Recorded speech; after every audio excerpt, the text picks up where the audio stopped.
Et c'est un autre point de l'information sur Golf TV Africa. Mesdames, Messieurs, bienvenue dans ce 16h. Voici le sommaire. Près d'une trentaine de policiers jugés lors du premier procès organisé à Istanbul contre des participants présumés au coup d'État manqué du 15 juillet visant à renverser le président Recep Tayyip Erdogan.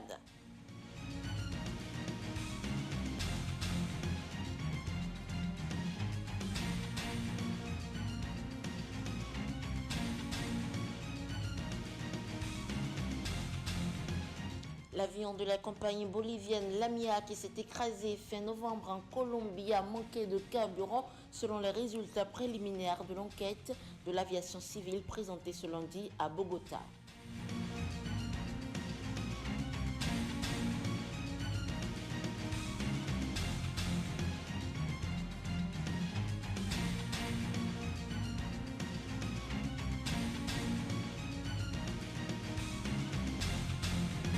Et par ailleurs, le monastère Mar Elion en Syrie n'a pas été épargné par la destruction des sites historiques perpétrés par les insurgés islamistes. Vous en saurez plus dans ce journal.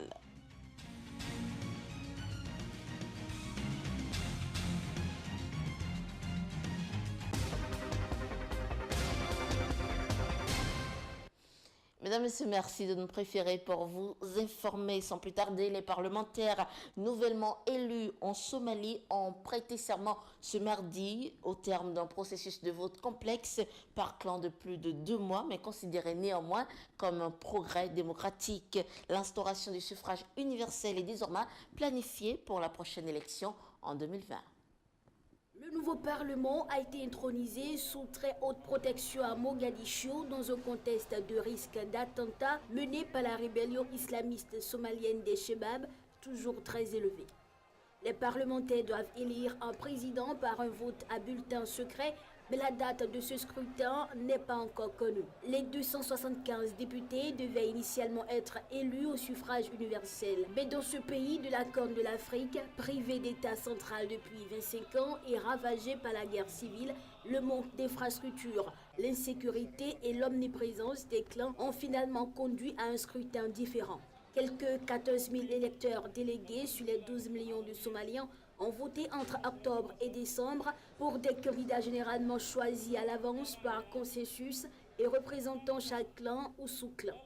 Il s'agit cependant d'une avancée démocratique par rapport aux élections de 2012 où seulement 135 notables avaient désigné l'ensemble des députés.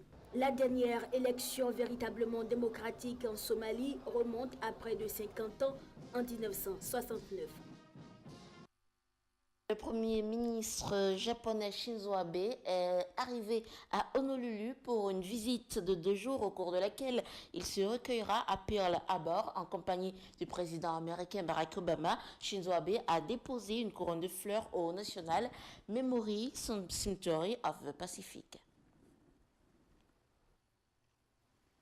La visite du mémorial USS Arizona prévue mardi intervient 75 ans après l'attaque surprise et éclair de Pearl Harbor, principale base navale américaine dans le Pacifique, le 7 décembre 1941 à l'aube. Cette offensive de l'aviation japonaise, préparée pendant des mois dans le plus grand secret, fit plus de 2400 morts et précipita l'entrée des États-Unis dans la Seconde Guerre mondiale. C'est la première fois qu'un dirigeant japonais se rend sur ce lieu de mémoire très émouvant, construit au début des années 1960 et qui attire plus de 2 millions de visiteurs chaque année. Accessible seulement par bateau, ce bâtiment blanc épuré a été construit juste au-dessus de l'épave rouillée de l'USS Arizona, dont certains éléments affleurent à la surface.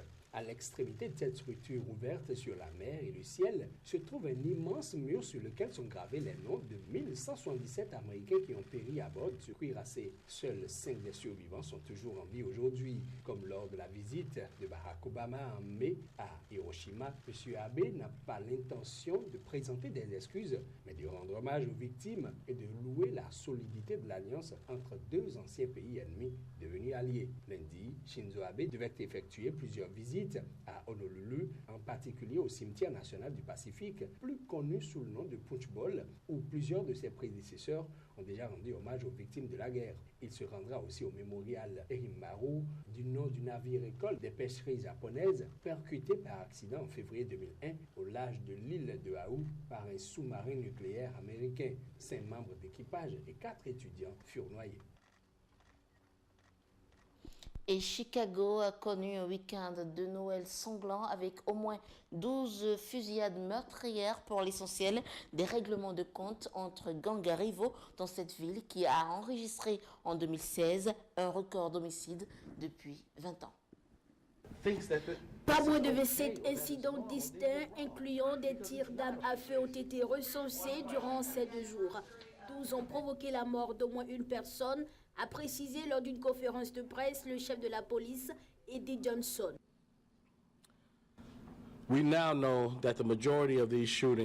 Nous savons maintenant que la majorité de ces fusillades et des homicides ont été des attaques ciblées par des gangs contre des membres de gangs rivaux et des groupes qui s'étaient réunis pour les fêtes.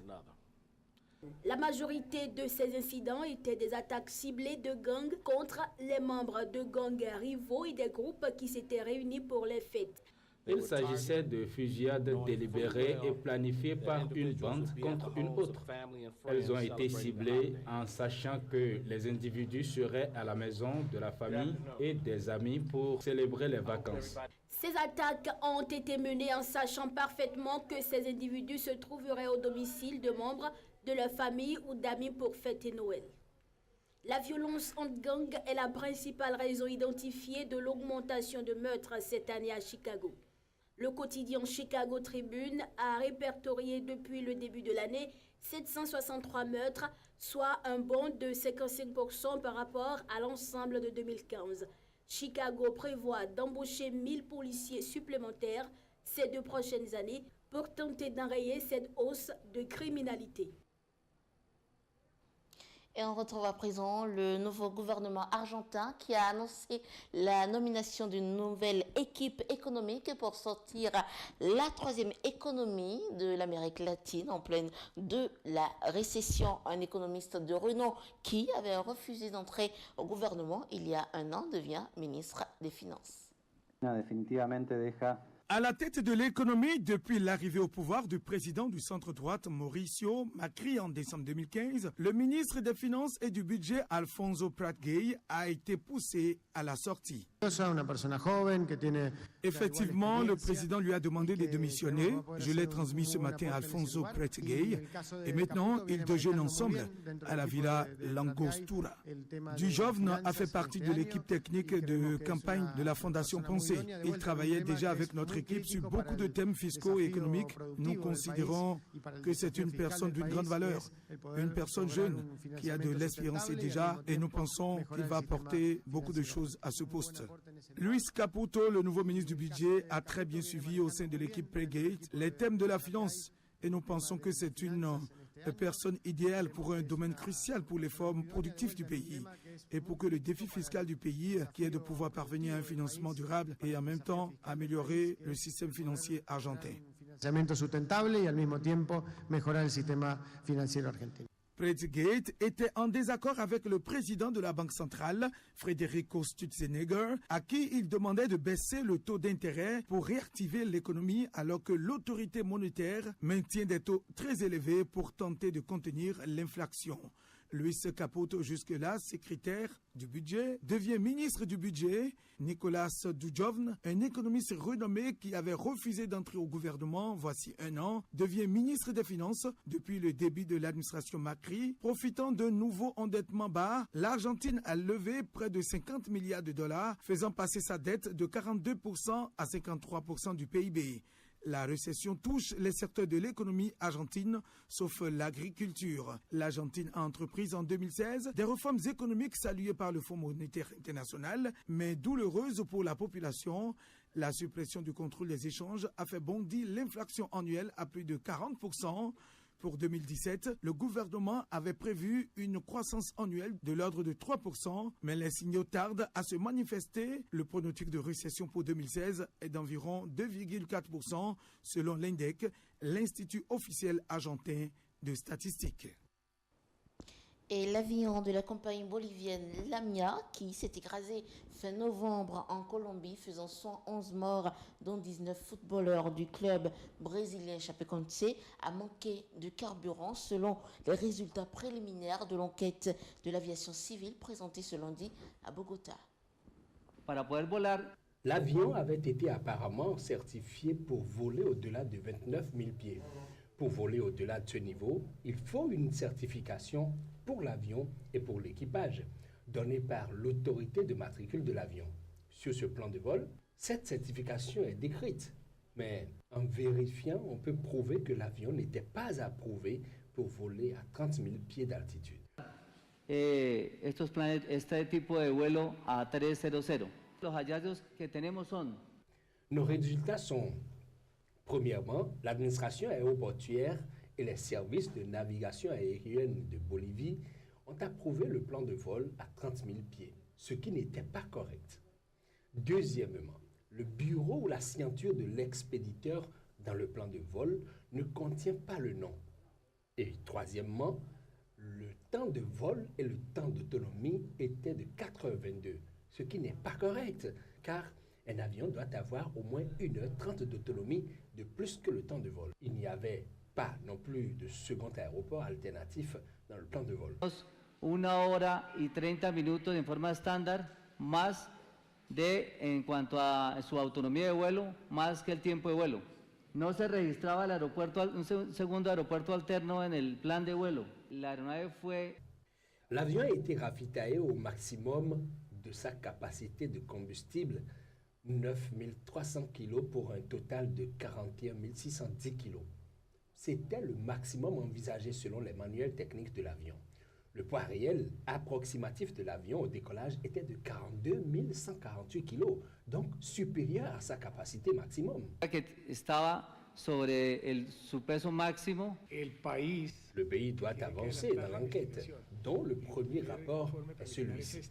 Le prochain sera en mars. Nous voulions simplement que ce soit clair, mais nous avons compté sur la collaboration de la majeure partie des autorités boliviennes. Et plusieurs policiers sont jugés ce mardi lors du premier procès organisé à Istanbul contre les participants présumés au coup d'État manqué du 15 juillet visant à renverser le président turc Recep Tayyip Erdogan. Plus d'1 million de personnes avaient confirmé sur Internet leur participation à la fête des 15 ans de Ruby Ibarra. Partout en Amérique latine, cet anniversaire est considéré comme une étape cruciale célébrée lors d'une grande fête traditionnelle appelée Quinceañera. L'anniversaire était organisé dans un village de 200 habitants près de San Luis Potosí, dans le nord du pays, après l'invitation lancée par ses parents sur les réseaux sociaux. La fête, si elle a finalement réuni moins de monde que prévu, a tout de même pris l'allure d'un immense show dans une zone rurale très peu peuplée avec des feux d'artifice, immenses banquets traditionnels et concerts sur une scène spécialement aménagée avec écran géant. L'anniversaire a cependant été endeuillé par un accident survenu en milieu de journée lors d'une course de chevaux qui a fait un mort et un blessé. Malgré cet accident, la fête s'est poursuivie comme prévu. Bon après-midi à tous, a lancé aux invités en montant sur scène la jeune fille aux longs cheveux noirs dont le sourire laissait apparaître un appareil dentaire. La foule lui a répondu par des cris enthousiastes tandis que des journalistes agglutinés devant la scène tentaient de capturer chaque mouvement de l'adolescente qui portait une robe au motif fleuri, couleur de paillettes et une tiare sur la tête. Au soleil couchant, la jeune femme a ensuite ouvert le bal au bras de son père avant qu'un entrepreneur n'annonce qu'il lui offrait une voiture neuve pour l'occasion. Des centaines d'invités ont brandi leur portable pour filmer le moment où la jeune fille a reçu une couronne avant que des feux d'artifice n'éclairent le ciel.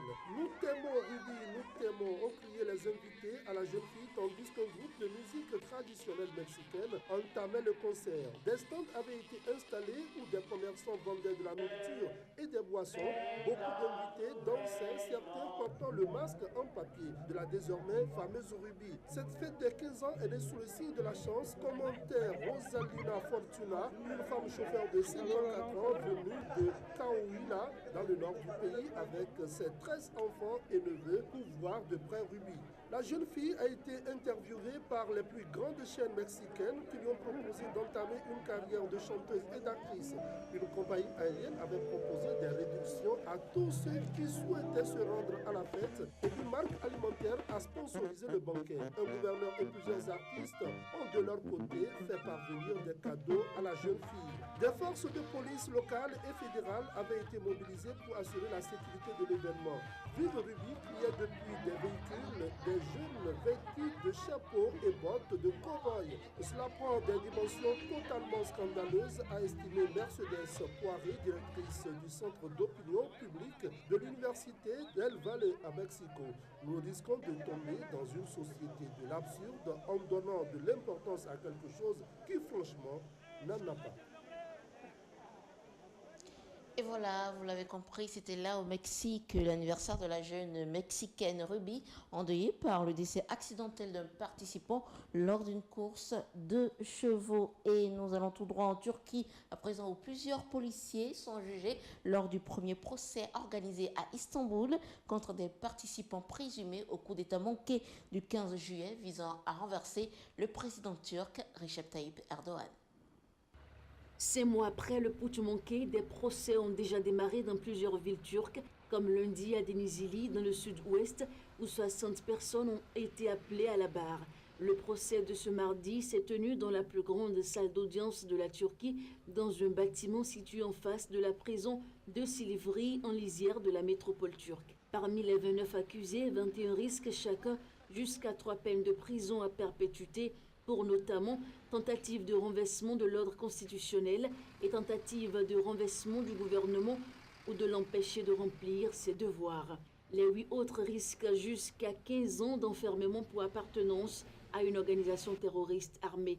3 pilotes d'hélicoptères de la police sont poursuivis pour avoir refusé de transporter des équipes des forces spéciales mobilisées pour assurer la protection de la résidence présidentielle de Uber à Istanbul. D'autres policiers sont accusés d'avoir refusé d'obéir à l'ordre de s'opposer aux putschistes et d'avoir tenté de décourager toute résistance populaire en postant des messages sur les réseaux sociaux. Şehit ve gazi ailelerinin yanında bulunmak için biz sivillerin kurduğu bir dernektir. Nous sommes une association qui a été créée pour défendre les droits des martyrs et leurs familles. Nous allons suivre l'ensemble du procès. Nous serons présents dans tous les procès liés au coup d'État à travers le pays et nous allons nous assurer que les coupables, dans le cadre de l'État de droit, soient punis le plus lourdement possible. Les raisons du putsch sont très claires. Qui a participé, comment cela s'est organisé, beaucoup de choses ont été écrites, beaucoup de choses ont été expliquées aujourd'hui. Nous attendons des réponses, mais également des peines, qu'aucun crime ne reste impuni. 24 de ces suspects sont déjà en détention provisoire, l'un en fuite et les autres sous contrôle judiciaire. Un député afghan a été blessé ainsi qu'au moins 2 autres personnes par l'explosion d'une bombe au passage de sa voiture à Kaboul. L'attentat a visé Fakouri Beheshti, un élu de la province centrale de Bamiyan, alors qu'il se rendait au Parlement. Il n'a pas été revendiqué dans l'immédiat. Selon le porte-parole du Parlement, Abdul Raouf Ibrahimi, un membre de la famille du député, a été tué dans l'explosion. Les attentats à l'encontre d'élus afghans se sont multipliés ces derniers temps dans le pays. Le 21 décembre, au moins 8 personnes ont été tuées dans l'attaque par des kamikazes talibans du domicile d'un député à Kaboul. Mir Wali, député du Helmand, province du Sud largement sous contrôle taliban, a survécu à l'attaque, mais 2 de ses petits-fils et des gardes du corps ont été tués. Et la défection surprise cette semaine aux États-Unis de Niloufar Rahmani, première femme pilote d'Afghanistan et surnommée la Top Gun afghane, a suscité vif débat dans le pays sur l'insécurité et les droits des femmes. Précision.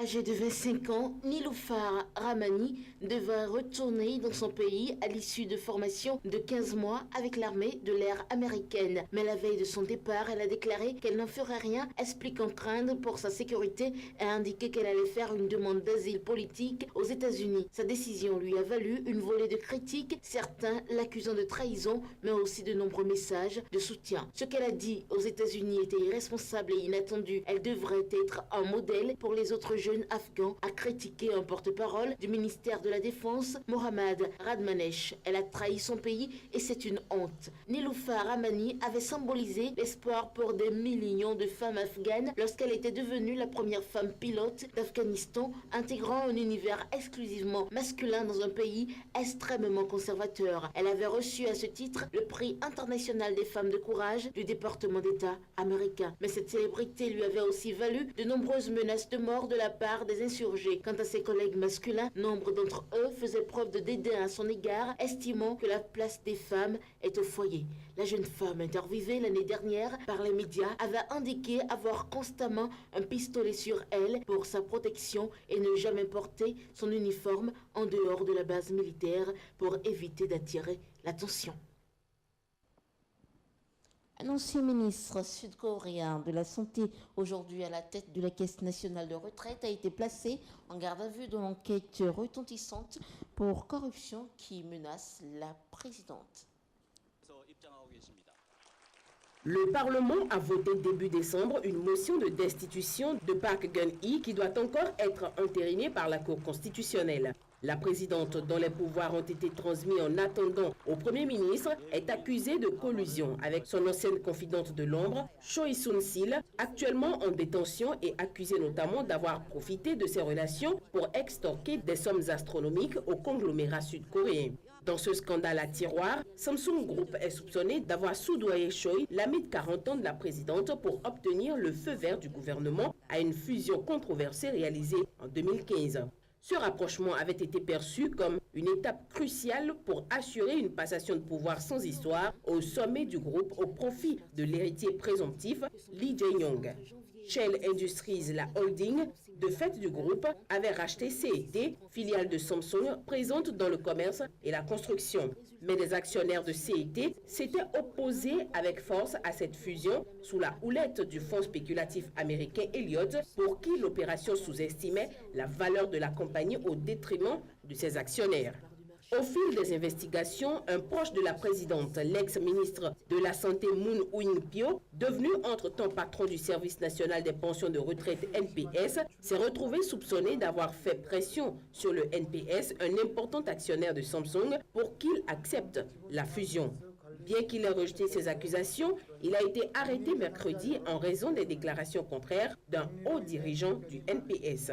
Moon a été placé en garde à vue ce matin, a déclaré aux journalistes un porte-parole du parquet de Séoul qui devra dans les 48 heures demander ou non le placement de l'ancien ministre en détention provisoire. Plusieurs locaux de la caisse de retraite avaient été perquisitionnés en novembre, selon une porte-parole de ce service qui gère des fonds de 543 000 milliards de won, soit 434 milliards d'euros, soit la troisième caisse de retraite au monde. Des perquisitions avaient également été opérées dans les bureaux de Samsung. Et voilà, mesdames et messieurs, c'est sur ces images que nous mettons un terme à ce journal. Merci de l'avoir suivi. Restez avec nous. L'information en continu sur Golf TV Africa.